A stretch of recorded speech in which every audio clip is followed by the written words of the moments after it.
Chapter 7, Wonderful Incarnation, Behavior of Sai Baba, His Yoga Practices, His All-Pervasiveness, Leaper Devotees Service, Master Karparde's Plague Case, Going to Pandharpur. Wonderful Incarnation. Sai Baba knew all yogic practices. He was well versed in the 6 processes, including Dauti, stomach cleaning by a moistened piece of linen 3 inches in breadth and 22.5 inches in length, Kanda Yoga, that is, separating his limbs and joining them again, and Samadhi, etc. If you think that he was a Hindu, he looked like a Yavan. If you think him to be a Yavan, he looked like a pious Hindu. No one definitely knew whether he was a Hindu or a Mohammedan. He celebrated the Hindu festival of Ramanavami with all due formalities, and at the same time permitted the sandal procession of the Mohammedans. He encouraged wrestling bouts in this festival and gave good prizes to winners. When the Gokulashtami came, he got the Gopal Kala ceremony dully performed, and on Eid festivals, he allowed Mohammedans to say their prayers, namaz, in his masjid. Once in the Muharram festival, some Mohammedans proposed to construct a tajia or a tabut in the masjid, kept it there for some days, and afterwards take it in the procession through the village. Sai Baba allowed the keeping of the tabut for 4 days, and on the 5th day removed it out of the masjid without the least compunction.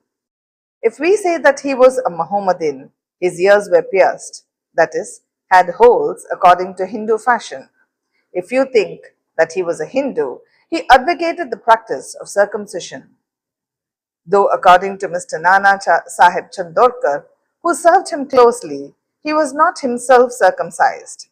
Via the article in Sai Leela on Baba Hindu Ki Yavan by B.V. Dio, page 562. If you call him Hindu, he always lived in a masjid. If Mohammedan, he always had a duni, sacred fire there, and following things which are contrary to the Mohammedan religion. That is, grinding on the handmill, blowing of the conch and bells, oblation in the fire, bhajan, giving of food, and worship of Baba's feet by means of arghya, water, were always allowed there. If you think that he was a Mohammedan, the best of Brahmins and Agnihotris, leaving aside their orthodox ways, fell prostrate at his feet. Those who went to make inquiries about his nationality were dumbfounded and were captured by his darshana. So none could definitely decide whether Sai Baba was a Hindu or a Mohammedan. This is no wonder, for he who completely surrenders himself to the Lord by getting rid of his egoism and body consciousness thus becomes one with him and has nothing to do with any questions of caste or nationality. Such a one as Sai Baba was saw no difference between caste and even being and beings. He took meat and fish with fakirs, but did not grumble when dogs touched the dishes with their mouths. Such a unique and wonderful incarnation was Sai Baba. On account of the merits in my past birth, I had the good fortune to sit at his feet and enjoy his blessed company. The joy and delight I derived therefrom was incomparable.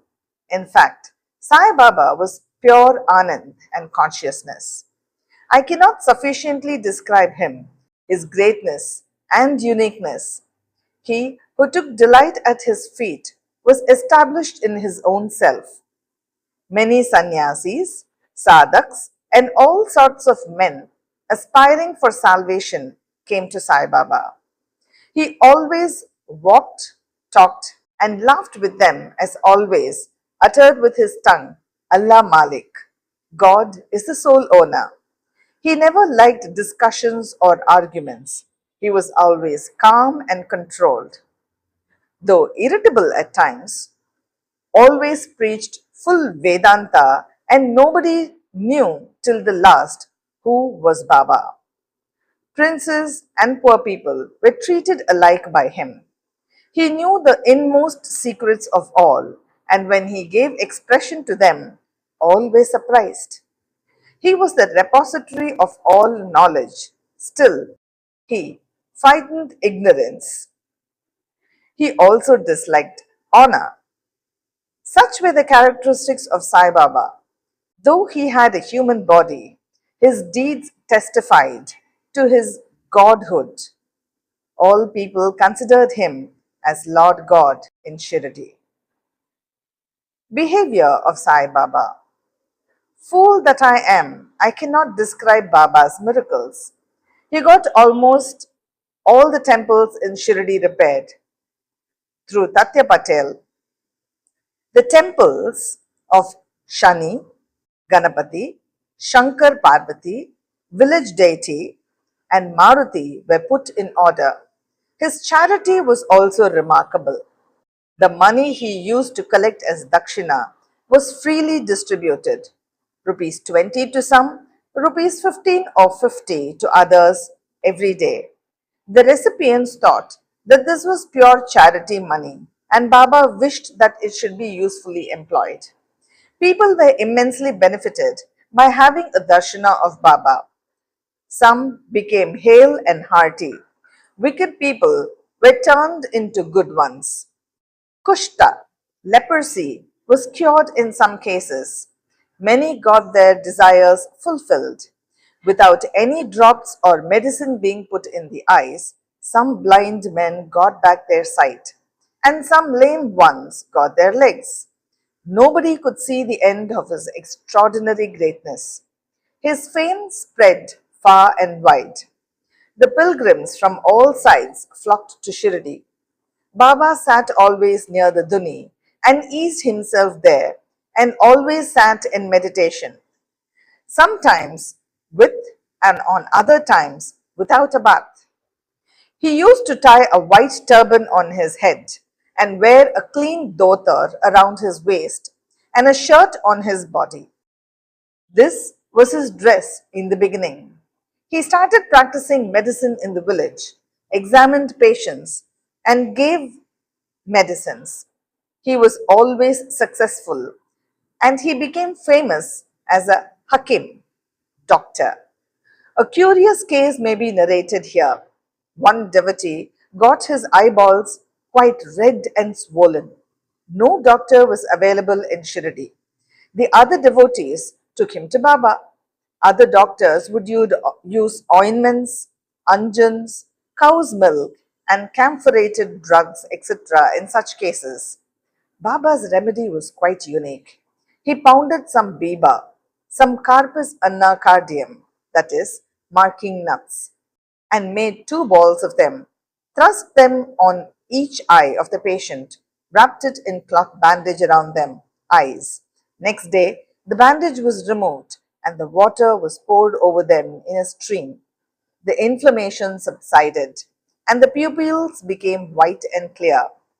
Though the eyes are very delicate, the biba caused no smarting, but removed the disease of the eyes. Many such cases were cured, and this is only an instance in point. Baba's yoga practices. Baba knew all the processes and practices of yoga. Two of them will be described here. Dauti, or cleaning process. Baba went to the well near a banyan tree at a considerable distance from the masjid every third day and washed his mouth and had a bath. On one occasion, he was seen to vomit out his intestines, clean them inside and outside, and place them on a jab tree for drying. There are persons in Shirdi who have actually seen this and who have testified to this fact. Ordinary dauti is done by a moistened piece of linen, 3 inches broad, 22.5 feet long. This piece is gulped down the throat and allowed to remain in the stomach for about half an hour for being reacted there and then taken out. But Baba's dauti was quite unique and extraordinary. Kanda Yoga. In this practice, Baba extracted the various limbs from his body, left them separately at different places in the masjid. Once, a gentleman went to the masjid and saw the limbs of Baba lying separately at separate places.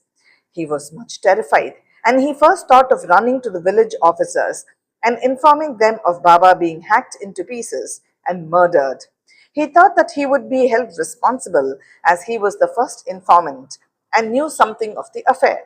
So he kept silent. But the next day, when he went to the masjid, he was very much surprised to see Baba, hale and hearty and sound as before. He thought that what he had seen the previous day was only a dream. Baba practiced yoga since his infancy, and nobody knew or guessed the proficiency he attained. He charged no fees for his cures, became renowned and famous by virtue of his merits, gave health to many a poor and suffering person.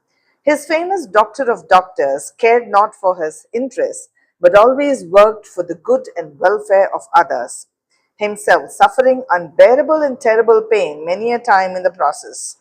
One such instance I give below, which will show the all pervasive and most merciful character of Sai Baba. Baba's all pervasiveness and mercy.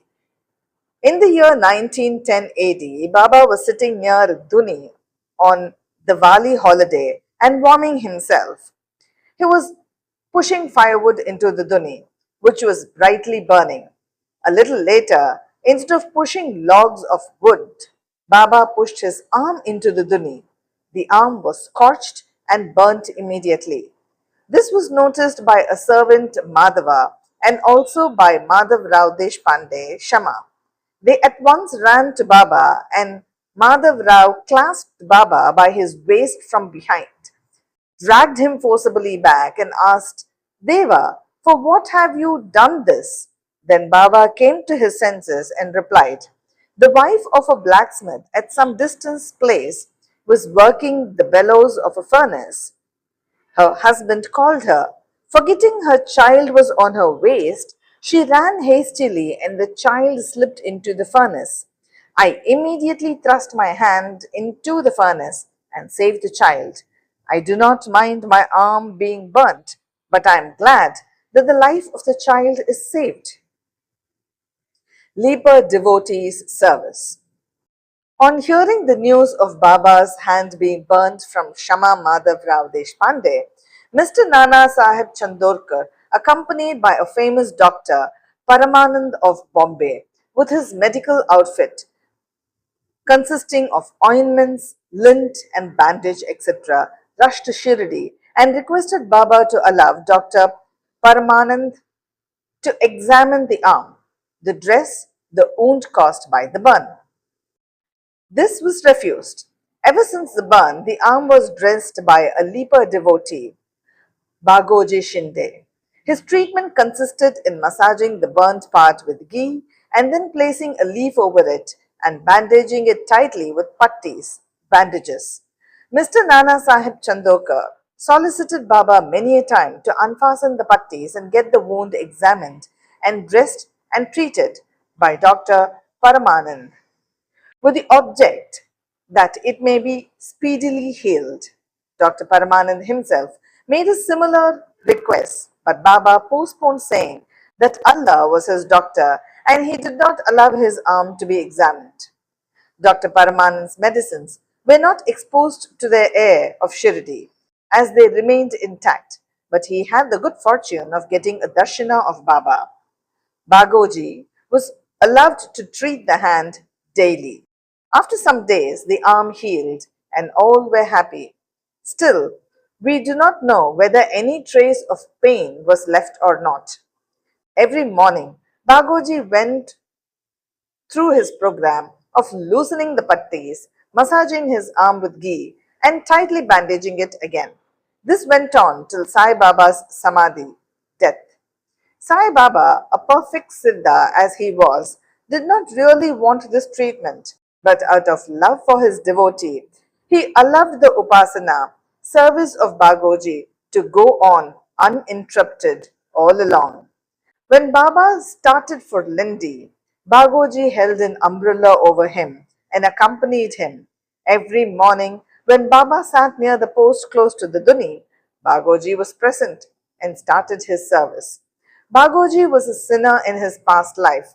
He was suffering from leprosy in his fingers, had shrunk, his body was full of pus and smelling badly. Though outwardly he seemed so unfortunate, he was really very lucky and happy, for he was the primer servant of Baba and got the benefit of his company. Master Karpade's plague case. I shall now relate another instance of Baba's wonderful Leela. Mrs. Karpade, the wife of Mr. Dada Sahib Karpade of Amroti, was staying in Shirdi with her young son for some days. One day, the son got high fever and further developed into bubonic plague. The mother was frightened and felt most uneasy. She thought of leaving the place for Amroti and went near Baba in the evening when he was coming near the Vada, now the Samadhi Mandir, in his evening rounds for asking his permission. She informed him in a terrible tone that her dear young son was down with plague. Baba spoke kindly and softly to her, saying that the sky is beset with clouds, but they will melt and pass off, and everything will be smooth and clear. So saying, he lifted up his kaffani up to the waist and showed to all present 4 fully developed babus as big as eggs and added, "See how I have to suffer for my devotees? Their difficulties are mine." Seeing this unique and extraordinary deed, Leela, the people were convinced as to how the saints suffer pains for their devotees. The mind of the saints is softer than wax. It is soft in and out as butter. They love their devotees without any idea of gain and regard them as their true relatives. Going to Pandharpur and staying there. I shall now close this chapter after relating a story illustrating how Sai Baba loved his devotees and anticipated their wishes and movements. Mr. Nana Sahib Chandorkar, who was a great devotee of Baba, was Mamaltar at Nandurbar in Kandesh. He got an order of transfer to Pandharpur. His devotion to Sai Baba bore fruit as he got an order to go and stay at Pandharpur, which is regarded as the Bhu Vaikunta, heaven on earth. Nana Sahib had to take immediate charge, so he left immediately for the place without even writing or informing anybody at Shirdi. He wanted to give a surprise visit to Shirdi, his Pandharpur, see and salute his Vitoba, Baba, and then proceed. Nobody dreamt of Nana Sahib's departure for Shirdi, but Sai Baba knew all about this as his eyes were everywhere, omniscient. As soon as Nana Sahib approached Nimgaon, a few miles from Shirdi, there was a stir in the masjid at Shirdi. Baba was sitting and talking with Halaspati, Appa Shinde, and Kashiram, when he at once said, "Let us all four do some bhajan. The doors of Pandari are open. Let us merrily sing." Then they began to sing in chorus, the burden of the song being, "I have to go to Pandharpur, and I have to stay there, for it is the house of my Lord." Baba sang and the devotees followed him. In a short time, Nana Sahib came there with his family, prostrated before Baba, and requested him to accompany them to Pandharpur and stay with them there. This solicitation was not necessary, as the devotees told Nana Sahib that Baba was already in the mood of going to Pandharpur and staying there. Hearing this, Nana Sahib was moved and fell at Baba's feet. Then, getting Baba's permission, Udi, sacred ashes, and blessings, Nana Sahib left for Pandharpur. There is no end to Baba's stories, but let me now make a halt here, reserving for the next chapter other topics such as importance of human life, Baba's living on alms, Bayaji Bai's service, and other stories. Bow to Sri Sai. Peace be to all.